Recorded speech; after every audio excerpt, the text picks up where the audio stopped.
Deux personnes qui vont faire la danse de l'ange. Effectivement, vous avez demandé à votre organiste de jouer un air et finalement, ces deux dames ont commencé à danser exactement. Elles avaient les mêmes façons de danser, les mêmes envolées, tout ça là. Alors, j'étais dépassé par ce spectacle que j'avais même souhaité qu'on soit là. Alors, comment ça se passe? Comment vous faites? Mais qui vous dit? À quel moment vous ressentez qu'il y a un tel qui doit faire ceci, qui doit faire cela? Il faut dire que ce n'est pas la motion de l'esprit. Ce n'est pas la motion de l'esprit. Le Saint-Esprit communique, il parle. Il parle. Le Saint-Esprit parle.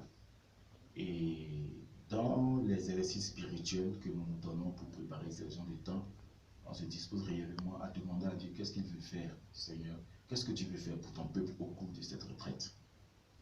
Seigneur, qu'est-ce que tu veux faire? Parce que beaucoup nous font des erreurs. C'est vrai que le Saint-Esprit est vraiment un esprit d'amour, de paix, communicateur qui permet que nous entrions dans les grâces. Mais le Saint-Esprit nous permet aussi de prendre l'attitude des apôtres au Sénat. Avant un temps de retraite, une évangélisation, peut-être une convention, une rencontre, il faut se préparer pour écouter la voix de Dieu. Quel est le message que nous devons donner? Et Seigneur, qu'est-ce que tu veux faire? Alors, quand vous êtes préparé, quand vous êtes dans sa présence, parce que ne faudrait pas attendre seulement les temps de prière, les temps d'évangélisation, les temps de retraite pour prier. Pour prier, non, c'est une erreur.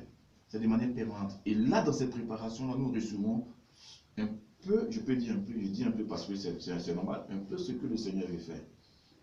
Et comme nous disons, et ici, telle personne veut dire, Seigneur, tu sens que le Seigneur parle.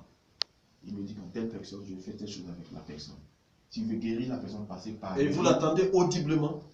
On l'entend audiblement, par moment, et aussi par moment, on l'entend au niveau du cœur, par la motion.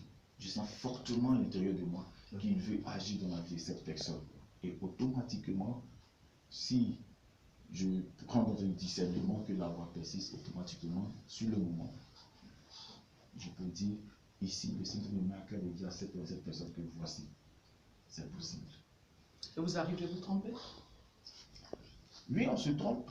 On se trompe, il faut être humble, on se trompe. Et vous avez le courage de dire à la foule que non, je me suis trompé, c'était pas